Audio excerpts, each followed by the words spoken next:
तो बच्चों अपना अगला कंसेप्ट वीडियो स्टार्ट करते हैं, Doppler effect for moving sources. इसमें हम देखेंगे कि अगर सोर्स मूव करे तो किस तरीके से डॉपलर इफेक्ट साउंड की फ्रीक्वेंसी में होता है। पहला केस है source is moving towards observer. Let us assume कि t इज इक्वल टू 0 पे हमारा एक सोर्स ऑफ साउंड है जो एक पल्स रिलीज करता है और वह पल्स आपके ऑब्जर्वर तक पहुंचती है t is equal to capital T time में।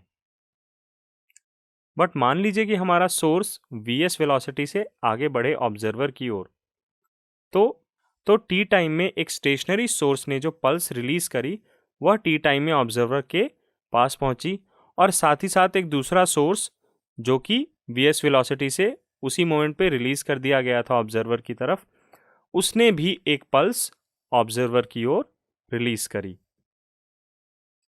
तो क्या बताइए आप लोग, क्या ये दोनों ही सोर्सेस से निकलने वाली पल्स ऑब्जर्वर तक सेम डिस्टेंस कवर करके पहुंचेंगी?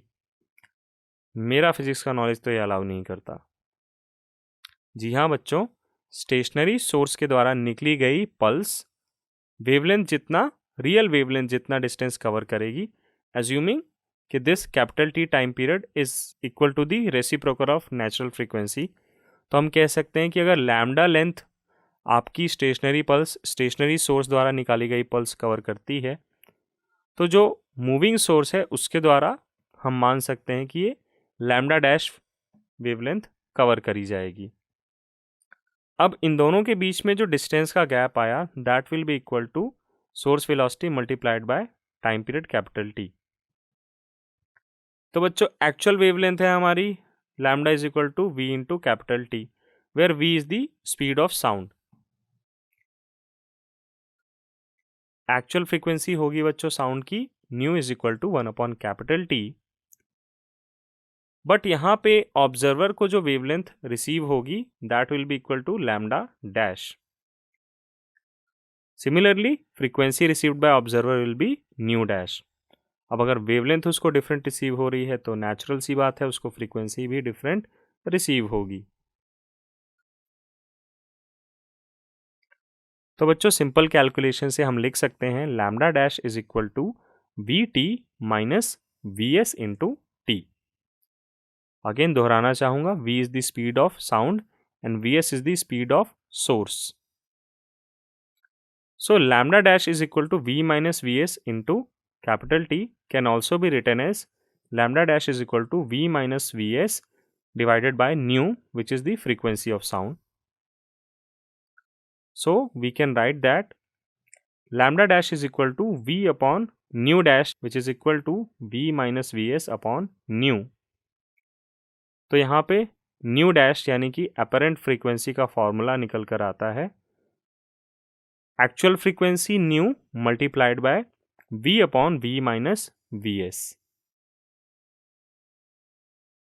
अब दूसरा केस लेते हैं बच्चों जिसमें source is moving away from observer.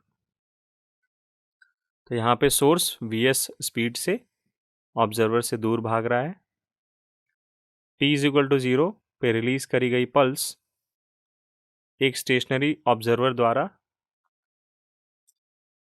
Receive करी जा रही है।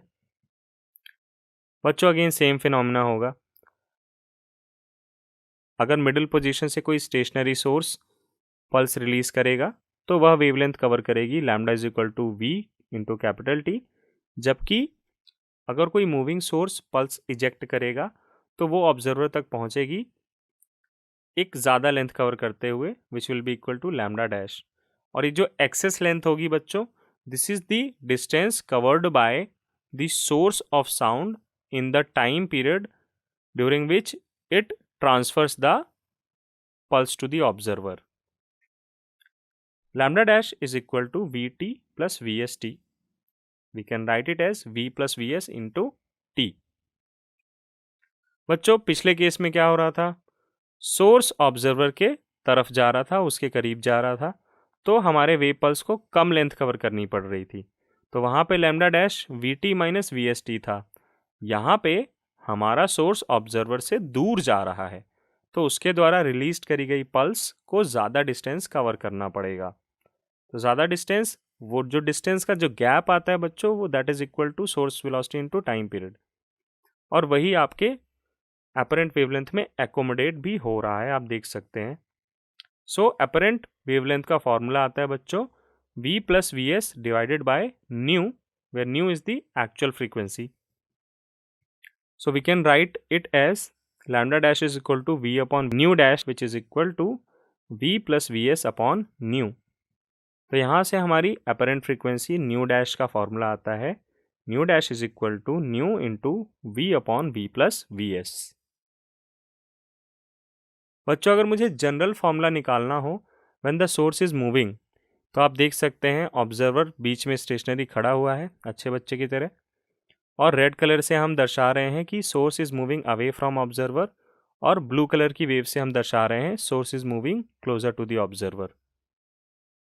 तो when the source is moving closer to observer, बच्चों अगर मैं लेमन टर्म्स में समझाना चाहूँ आपको, तो ये अंदाज़ा लगाना मुश्किल नहीं है कि अगर सोर्स हमारे ऑब्जर्वर के पास आएगा तो साउंड की फ्रीक्वेंसी बढ़ जानी चाहिए, और अगर सोर्स दूर चला जाएगा तो साउंड की फ्रीक्वेंसी घट जानी चाहिए। तो आपके मैथमेटिकल फॉर्मूले भी वही चीज़ रिफ्लेक्ट कर रहे हैं।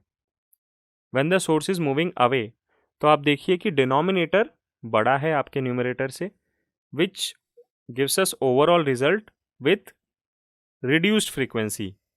जबकि अगर हम पहले केस की बात करें जहां पे source is moving closer to the observer, you can see that apparent frequency is greater, क्योंकि यहाँ पे डिनोमिनेटर जो है आपका वो कम हो गया है। तो बच्चों जनरल अपरेंट वेवलेंथ का फॉर्मूला निकल के आता है v plus minus V dash upon actual frequency, और general apparent frequency you can write it as nu into V upon we plus minus we S. आप प्लस तब करेंगे जब आपको डिनोमिनेटर बड़ा करना हो, या यूं कहें कि आपको ओवरऑल अपरेंट फ्रीक्वेंसी कम करनी हो, और वो तब होता है बच्चों जब सोर्स अवे जा रहा हो ऑब्जर्वर से। And if source is approaching towards observer, you will write v minus vs in the denominator of this formula.